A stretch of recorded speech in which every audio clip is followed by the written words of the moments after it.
Hello, everybody. So the next step in building a VR 360 collaged environment in Premiere is unfortunately just doing the same thing over and over again. Last time we spoke, I put together one collaged video onto this um, park-like bucolic space, and since then I have put a ton more. So what we're looking at now is a 360 environment that I decided as I went through my footage, found what I had to work with. I was going to start just with all these animal scenes that were from a couple of different montages in the film, and I was going to build the animals into this environment um, and have them fade in and fade out as they enter and exit. And then later, I have the buffalo riders start to appear.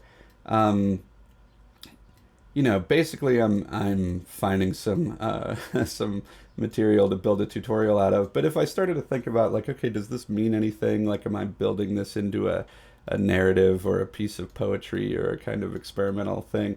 I guess I could be building towards some kind of a man versus nature statement, human versus nature or something. um, we've got the undisturbed moose, and then this dude shows up, sort of forcing animals into servitude. I don't know. Is this a political statement? I'm not sure, but I'm building um, a reason to create this world as I go. And I kind of stopped midstream to show you what my process has been like. As you, I think, can see through the color coding, I am nesting all of these sequences. This is an annoying process because there's no real good way to just select everything and say, okay, make this all. You can make it all one nested sequence. But if I wanted to say, I want each of these to be made into their own, each individual nested sequence, the only real way to do that is to go through and right click and do all of them. So I'm nesting, and then I'm trying to find little ways to make my work easier. All of these are riders imagery, so if I bump out here and I just take a look, like I organized these so that these are all the buffalo rider. So I can, nest one and call it rider, but before I do, I can copy paste that. So I always have rider. I've already got 6 of them, so this is rider 7.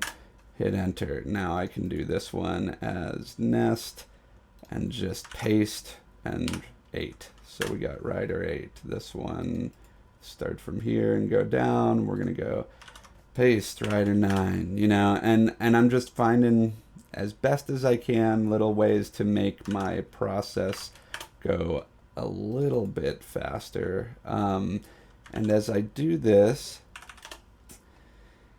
I will then pop all of these open, and I'm going to have to, unfortunately, again, individually change their, this one's going to be rider end. Oops, actually in this case, I want both of these linked together because they actually edit together. So in this case, for once, we're going to make an actual sequence of more than one clip in this nested sequence. So I'm going to select those, right click, nest, and this will be rider end. And each of these, absurdly, needs to have their settings individually changed. So I'm going to pop them open, sequence settings, and these are all 720, 480, and not equirectangular. And believe it or not, sometimes media production is just about doing the tedious work. So this is as quick as I think I can make it. Just sequence settings, changing each of these, and you start to get a little bit efficient at doing the same thing over and over again. I feel like if this were Photoshop, we would be able to record all this as an action and we wouldn't have to do it this many times. But that's the reality here in Premiere.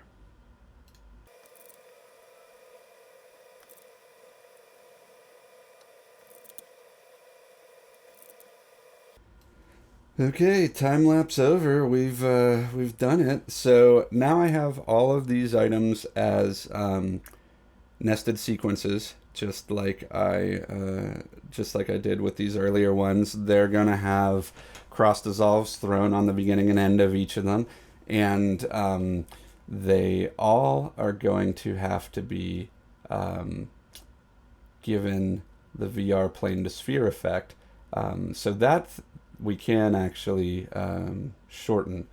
We can make that process more efficient. So if I pick one of these VR plane to sphere and throw it on, I know that I'm going to at least put this effect with these settings on each of them. So what I'm going to do is click the clip, Control C to copy it, and then select all these other clips. And instead of pasting, I'm going to right click and paste attributes and choose just the VR plane to sphere effect. So now what I'm going to do is go through each of these individually and start messing with their placement down in rotate projection as we have. One thing that I want to point out that is driving me up a wall. I think in the more recent versions of Premiere, VR plane to sphere has changed the way it deals with rotate projection, and I actually think it must be a bug. I can't imagine anyone thought this was the way anyone would want to work. In my memory, and I can't necessarily prove it, but in my memory, when you changed the x-axis, you could go all the way around. That is to say, all the way north and over the North Pole and back behind us and up around again. You could do that, and then you could move, east and west all the way around. But if you started moving in one direction and then moved in the other, it would go around like you would think. But it doesn't anymore. Now, it doesn't like follow the latitude, so to speak. It goes kind of in a combined diagonal path, which is sort of okay, except that then when you start doing more than one thing at once, it starts being really wacky to move around. So I don't love this way of moving things, but the reality is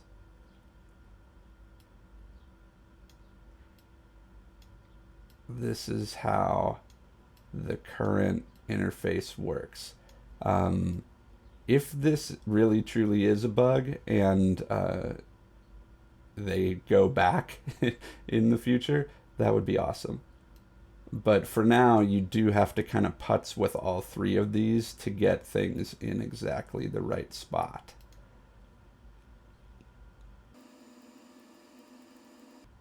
So you can see I really want to move it here, but when I move that there, I'm not able to easily just move down anymore.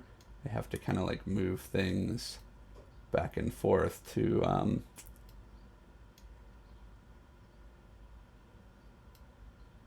sort of coax it into spot.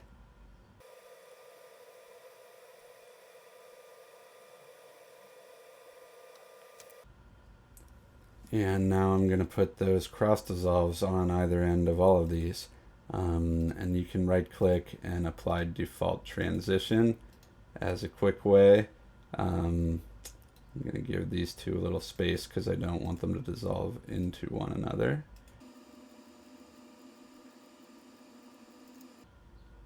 And then, of course, once they're applied, any of these that aren't long enough, that dissolve too quickly or whatever, you can trim all of the ends and make them the right length.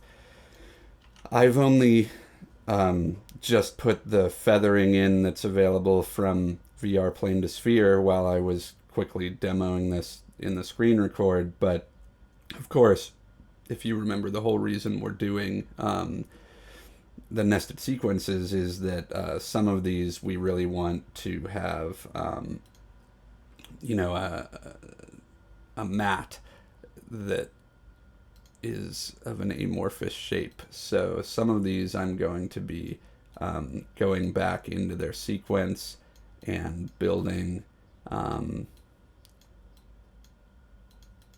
building a mat.